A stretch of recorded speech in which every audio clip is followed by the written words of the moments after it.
അത് ജനങ്ങൾ മാറുക എന്നുള്ളതല്ല അതിനർത്ഥം. അവരുടെ വോട്ടിന്റെ സ്വഭാവം അവർ കൃത്യമായി വിലയിട്ട് തന്നെയാണ് ചെയ്യാൻ പോകുന്നത്. അറിഞ്ഞ് ചെയ്യാൻ പോകുന്ന വോട്ടുകളാണ്. പറഞ്ഞു പറ്റിക്കൽ അവസാനിച്ചു എന്നുള്ളത്.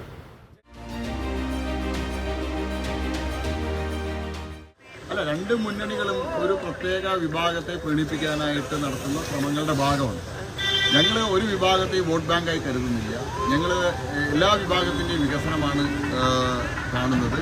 പാലക്കാട്ടുകാർക്ക് അതറിയാം. പാലക്കാട്ടിലെ ന്യൂനപക്ഷ വിഭാഗങ്ങൾക്ക് അറിയാം. ന്യൂനപക്ഷ മേഖലകളിൽ പോലും ഇത്തവണ ഞങ്ങൾ വലിയ മുന്നേറ്റം നടത്തും.